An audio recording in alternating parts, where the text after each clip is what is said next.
Hello everyone, আশা করি সবাই ভালো আছেন। আমার এই চ্যানেলে আপনাদেরকে স্বাগতম। আমরা এই চ্যানেলে এখন বিবিএ সেকেন্ড ইয়ারের অ্যাকাউন্টিং ডিপার্টমেন্টের সিলেবাস থেকে ইন্টারমিডিয়েট অ্যাকাউন্টিংয়ের অ্যাকাউন্টিং এসপেক্ট অফ ভ্যাট এই চ্যাপ্টারটা নিয়ে আলোচনা করছি, যেটা ডিটেল হচ্ছে কি accounting aspect of value added tax. Value added ট্যাক্সকে সংক্ষেপে আমরা ভ্যাট বলে জানি। এই চ্যাপ্টার থেকে এই পর্যন্ত দুটো লেকচার আগেই আপলোড করা হয়েছে। আজকে হচ্ছে কি এই চ্যাপ্টারের থার্ড ক্লাস। আশা করি আগের ক্লাসেসগুলো আপনারা ফলো করে নিয়েছেন। যদি ফলো না করে থাকেন এখনো পর্যন্ত, তাহলে সেসব ক্লাসের লিঙ্ক নিচে ডেসক্রিপশন বক্সে দেওয়া আছে এবং অ্যাকাউন্টিং এসপেক্ট অফ ভ্যাট নামে একটা প্লে লিস্ট তৈরি করা আছে। সেই প্লে লিস্টও কিন্তু একসাথে আপনারা আগের ক্লাসেসগুলো পেয়ে যাবেন।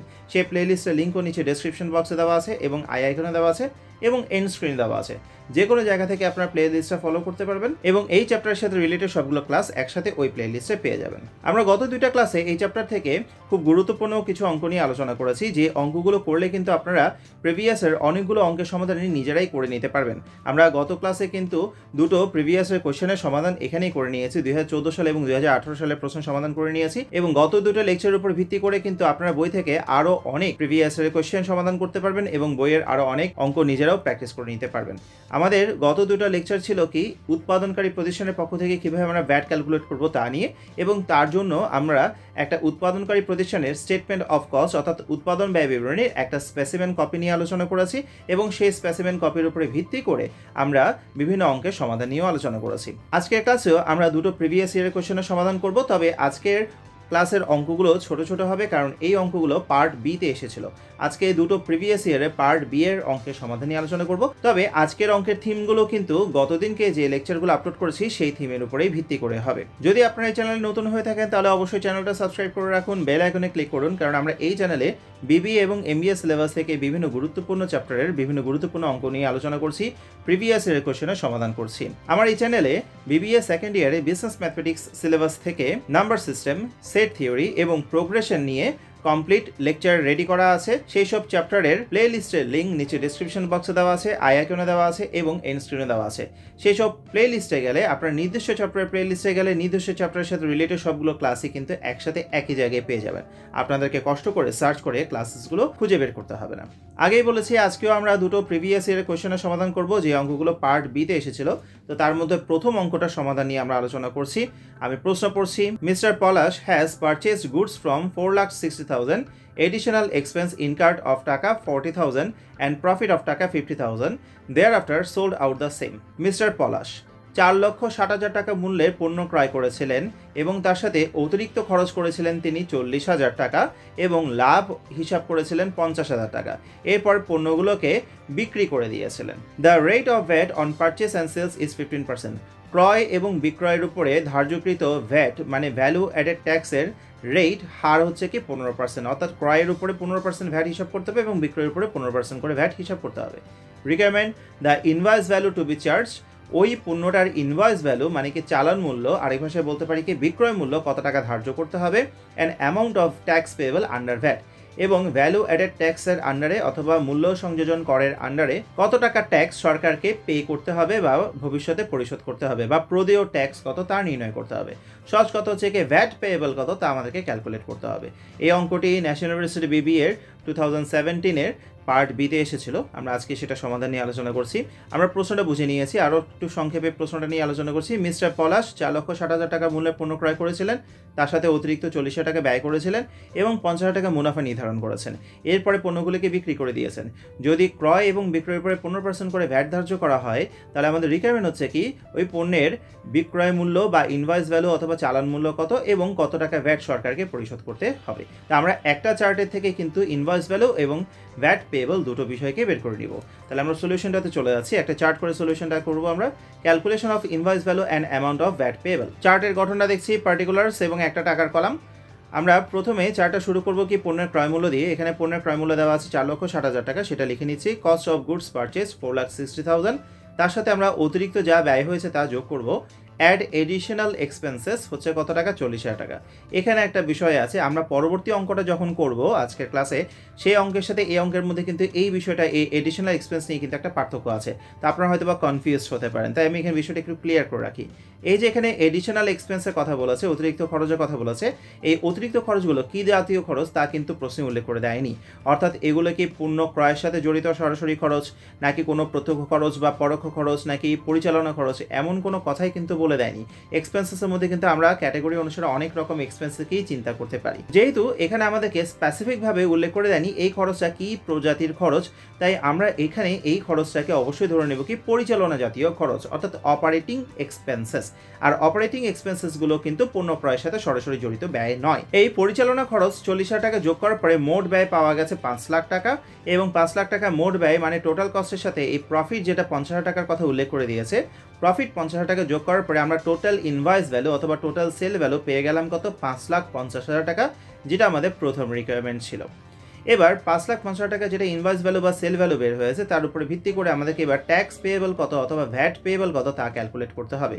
তো আমরা এই যখন কোনো প্রতিষ্ঠান পণ্য ক্রয় করে বিক্রি করে, তখন তার ভ্যাটটা কীভাবে ক্যালকুলেট করতে হয় তা নিয়ে কিন্তু গত 2টা ক্লাসে আলোচনা করে এসেছি। এখানে ক্রয়ের উপরে ভ্যাট চিন্তা করতে হয় এবং বিক্রয়ের উপরে ভ্যাট চিন্তা করতে হয়। আমরা এখানে কিন্তু এখন বিক্রয়কারীর হয়ে চিন্তা করব, এবং বিক্রয়কারী প্রতিষ্ঠান 5,50,000 টাকার পণ্য কাস্টমারদের কাছে বিক্রি করে তাদের কাছ থেকে 15% করে ভ্যাট আদায় করবে, যে ভ্যাটটা পরবর্তীতে সরকারি তহবিলে জমা দিতে হবে। ভ্যাটটা কিন্তু এই বিক্রয়কারী প্রতিষ্ঠানের জন্য কিন্তু আয় নয়, ভ্যাট হচ্ছে কি সরকারের রাজস্ব। বিক্রয়কারী প্রতিষ্ঠানটা সরকারের প্রতিনিধি হিসেবে কাস্টমারদের কাছ থেকে ভ্যাটটাকে কালেকশন করে নেবে। তো এভাবে যদি আমরা চিন্তা করি, তাহলে আমরা প্রথমে আগে ভ্যাট অন ইনভয়েস ভ্যালুটাকে বের করছি, মানে কি বিক্রয় মূল্যের উপরে ভ্যাট কত তা ক্যালকুলেট করছি। এখানে বিক্রয় মূল্য 5,50,000 টাকা আছে, তার উপরে যদি আমরা 15% করে ভ্যাট ধার্য করি, তাহলে 5,50,000 উপরে 15% করলে হচ্ছে কত, 82,500 টাকা। তাহলে বিক্রয়ের উপরে ভ্যাট এসেছে কত, 82,500 টাকা, মানে সরকারি তহবিলে 82,500 টাকা জমা দেওয়ার কথা।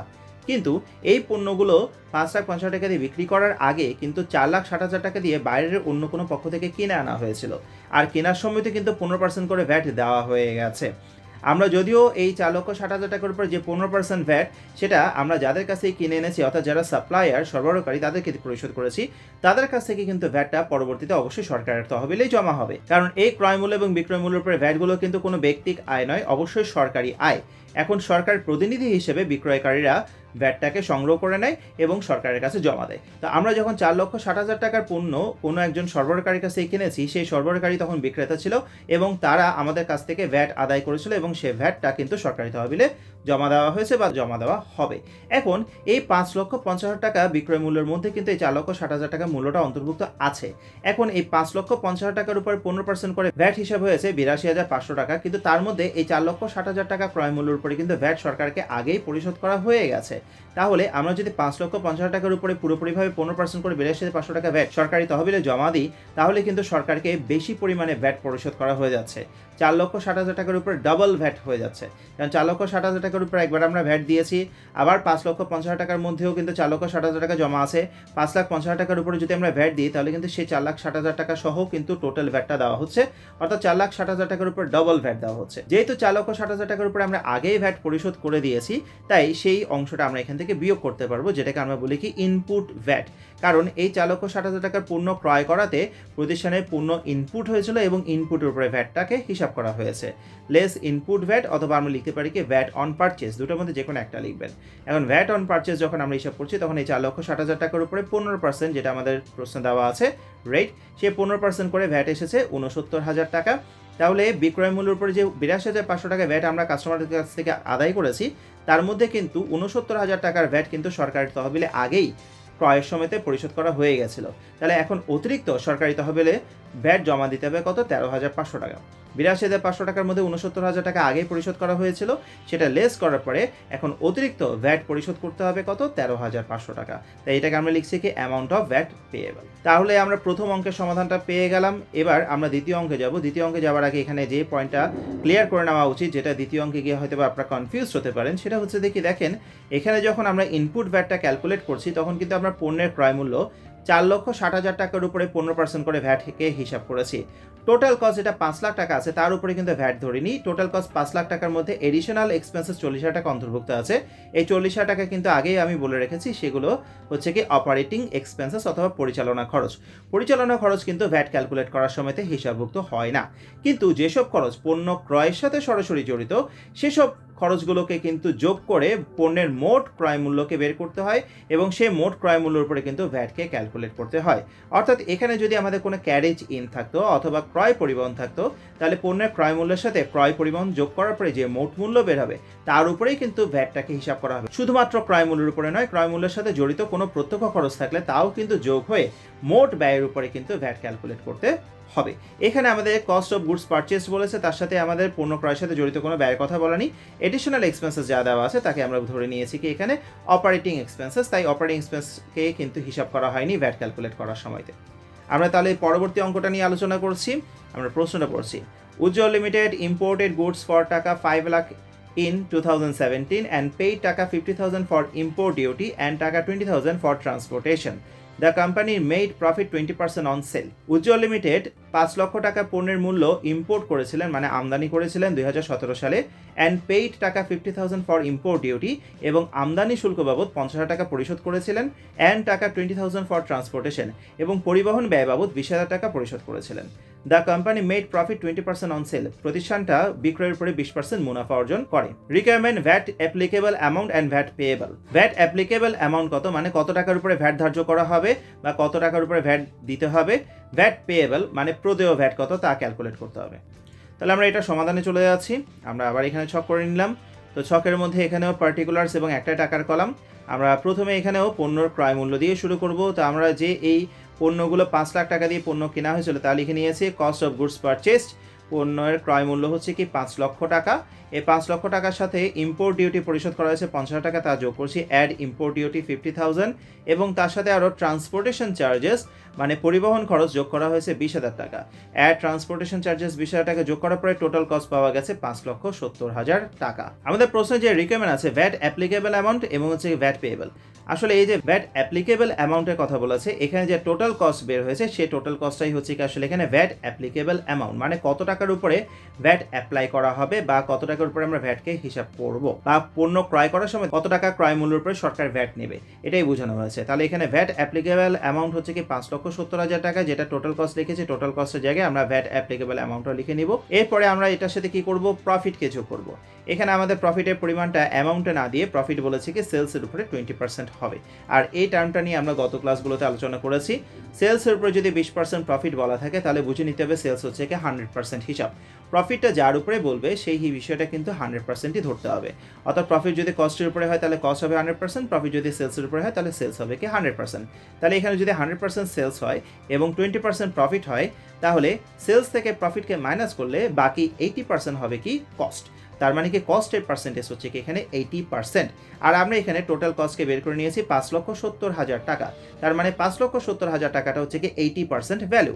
এবার এই 5,70,000টা যদি 80% ভ্যালু হয়ে থাকে তাহলে 20%-এর ভ্যালু কত তা আমরা বের করে নিতে পারবো ঐকিক নিয়মে। তা আমরা প্রফিটটা বের করছি, অ্যাড প্রফিট 5,70,000 টাকা যেটা আমরা টোটাল কস্ট পেয়েছি সেটা যদি 80% ভ্যালু হয়ে থাকে তাহলে 20%-এর ভ্যালু কত তা বের করছি। তাহলে 5,70,000কে 80 দিয়ে ভাগ করে 20 দিয়ে যদি আমরা গুণ করে দিই তাহলে আমরা ভ্যালুটা পেয়ে গেলাম 1,42,500। এখানে আমরা পার্সেন্টেজগুলো মেনশন করিনি, 80%, 20%, পার্সেন্টেজ উপরে নিচে কাটা যায় বলে পার্সেন্টেজগুলো মেনশন না করে শুধু 80 এবং 20 দিয়ে আমরা লিখে হিসাবটাকে করেছি। এখানে 20% প্রফিট থাকার কারণে 80 দিয়ে ভাগ 20 দিয়ে গুণ হয়েছে। যদি এখানে 10% প্রফিট বলতো তাহলে সেলস 100% থেকে 10% প্রফিট মাইনাস করলে তখন কিন্তু কস্ট পাওয়া যায় কত, 90%। তখন আমরা এখানে এই টোটাল কস্ট যেটা আমরা এখানে সলিউশন করে বের করে নেব সেটাকে 90 দিয়ে ভাগ করে 10 দিয়ে গুণ করবো যদি আমাদের 10% প্রফিটের কথা বলে। যদি 15% প্রফিটের কথা বলে অন সেলস, তবে এখানে একটা কথা বিষয় বুঝে নিতে হবে, সেটা হচ্ছে কি অন সেলস যদি হয়, বিক্রয় মূল্যের উপর প্রফিট বলে কিন্তু আমরা এইভাবে করবো, ঠিক আছে। তাহলে 15% প্রফিটের কথা যদি বলে তাহলে সেক্ষেত্রে 100 থেকে 15 বিয়োগ করলে নিচে হবে কি 85 আর উপরে হবে কি 15। এভাবে করে আমরা যে কোনো প্রফিটের হিসাবটাকে বের করে নিতে পারবো কস্টের উপরে ভিত্তি করে। তাহলে আমরা 1,42,500 টাকা এই অঙ্কে আমাদের যে প্রফিটটা বের হয়েছে সেটাকে যোগ করে দিলাম। যোগ করার পরে আমরা টোটাল ইনভয়েস ভ্যালু পেয়ে গেলাম 7,12,500। এবার আমাদেরকে ভ্যাট ক্যালকুলেট করতে হবে। প্রথমে লিখছি ভ্যাট অন ইনভয়েস ভ্যালু। তাহলে ভ্যাট অন ইনভয়েস ভ্যালু 7,12,500-র উপরে আমরা 15% ভ্যাট অ্যাপ্লাই করছি। আমাদের এই অঙ্কটাতে কিন্তু ভ্যাটের রেট উল্লেখ করে দেয়নি। ভ্যাটের যদি কোনো পার্সেন্টেজ উল্লেখ করা না থাকে তাহলে সেক্ষেত্রে আপনারা 15% করেই কিন্তু হিসাবটাকে করবেন। তাহলে ভ্যাট অন ইনভয়েস ভ্যালু হচ্ছে কি 15% করে 7,12,500 উপর 15% করে আমরা ভ্যালু পেয়ে গেছি 1,06,875 টাকা। 1,06,875 টাকা হচ্ছে কি ভ্যাট অন ইনভয়েস ভ্যালু। সেখান থেকে আমরা এখানেও পণ্যের ক্রয় মূল্যের উপরে যে ভ্যাটটা আমরা আগেই পরিশোধ করেছি সেটাকে আমরা বিয়োগ করে দেব। লেস ইনপুট ভ্যাট করে আমরা লিখছি, অথবা ভ্যাট অন পারচেজ যে কোনো একটা লিখতে পারি। এবার এখানে যখন ক্যালকুলেশনটা করছি সেখানে টোটাল কস্ট 5,70,000 টাকার উপরে আমরা 15%কে অ্যাপ্লাই করছি। 5 লাখ টাকা যেটা পণ্যের ক্রয় মূল্য ছিল, শুধু সেই 5 লাখ টাকার উপরে কিন্তু ভ্যাট ধার্য করিনি। 5 লাখ টাকার সাথে ইম্পোর্ট ডিউটি, ট্রান্সপোর্টেশন চার্জেস যোগ করে টোটাল 5,70,000 টাকা যে মূল্য বের হয়েছে তার উপর 15% করছি। এটা কারণ হচ্ছে কি এখানে 50,000 টাকা যেটা ইম্পোর্ট ডিউটি এবং ট্রান্সপোর্টেশন চার্জ আছে, এই দুটো খরচও কিন্তু পণ্যের ক্রয় মূল্যের সাথে সরাসরি জড়িত অথবা প্রত্যক্ষ খরচ। এগুলো সব যোগ করে কিন্তু আসলে পণ্যের মোট ক্রয় মূল্য হচ্ছে কি 5,70,000 টাকা। আর পণ্যের মোট ক্রয় মূল্যের উপরে ভিত্তি করে কিন্তু ভ্যাট ক্যালকুলেট করতে হবে। তাই এখানে 5,70,000 উপরে আমরা 15% করে ভ্যাট ধার্য করেছি, যেটা হচ্ছে 85,500 টাকা। এবার 1,06,875 টাকা থেকে 85,500কে বিয়োগ করার পরে আমাদের অ্যামাউন্ট অফ ভ্যাট পেয়েবল পেয়ে গেলাম 21,375 টাকা। তাহলে এখানে আপনারা নিশ্চয় বিষয়টা বুঝে নিতে পেরেছেন। এই অঙ্কটাতে আমরা টোটাল কস্ট 5,70,000 টাকার উপরে ভিত্তি করে কিন্তু ভ্যাটকে ক্যালকুলেট করেছি, কিন্তু আগের অঙ্কটাতে টোটাল কস্টের উপরে ভিত্তি করে কিন্তু আমরা ভ্যাট ক্যালকুলেট করিনি। আমরা শুধুমাত্র পণ্যের ক্রয় মূল্য 4,60,000 টাকার উপরে ভ্যাট ক্যালকুলেট করেছিলাম, কারণ সেখানে যে এডিশনাল এক্সপেন্সেস যোগ করেছিলাম সেই এডিশনাল এক্সপেন্সেসগুলো কিন্তু প্রত্যক্ষ খরচ নয়, সেগুলোকে আমরা পরিচালনা খরচ হিসেবে চিন্তা করেছি। কারণ স্পেসিফিকভাবে যদি কোনো প্রত্যক্ষ খরচের নাম উল্লেখ করা না থাকে, শুধুমাত্র এক্সপেন্সেস খরচসমূহ বলা থাকে, তাহলে অবশ্যই সেই খরচগুলোকে আপনারা অপারেটিং এক্সপেন্সেস বলেই মনে করবেন, এবং সেই অপারেটিং এক্সপেন্সেস সহ যোগ করে যে টোটাল কস্ট বেরোবে তার উপরে ভিত্তি করে কিন্তু ভ্যাট হবে না, ভ্যাট হবে পণ্যের ক্রয় মূল্যের উপরে ভিত্তি করে। কিন্তু এই অঙ্কটাতে পণ্যের ক্রয় মূল্যের সাথে আমাদের আরও দুটো প্রত্যক্ষ খরচ থাকার কারণে যোগ করে মোট ক্রয় মূল্য বের হয়েছে 5,70,000 টাকা, যার উপরে ভিত্তি করে আমরা ভ্যাট ধার্য করেছি। টোটাল ইনভয়েস ভ্যালুর উপরে আমরা যে ভ্যাটটা পেয়েছি সেখান থেকে আমরা ভ্যাট অন পারচেজ বিয়োগ করার পরে অ্যামাউন্ট অফ ভ্যাট পেয়েবল কত তা বের করে নিয়েছি। আশা করি আজকের ক্লাসটা আপনারা বুঝতে পেরেছেন। যদি ক্লাসটা ভালো লেগে থাকে তাহলে অবশ্যই লাইক আইকনে ক্লিক করুন, বন্ধুদের সাথে শেয়ার করুন। যদি এখনো পর্যন্ত চ্যানেলটা সাবস্ক্রাইব না করা থাকে তাহলে অবশ্যই সাবস্ক্রাইব করে নিন। আমরা আগামী ক্লাসে এই চ্যাপ্টার থেকে আরও কিছু প্রিভিয়াস ইয়ারের অঙ্ক নিয়ে আলোচনা করব, আরও কিছু গুরুত্বপূর্ণ অঙ্ক নিয়ে আলোচনা করব। আশা করি আগামী ক্লাসেও আপনাদেরকে সাথে পাবো। আগামী ক্লাস দেখার জন্য আমন্ত্রণ জানিয়ে আজকের ক্লাস আমি এখানে শেষ করছি। সবাইকে অনেক ধন্যবাদ।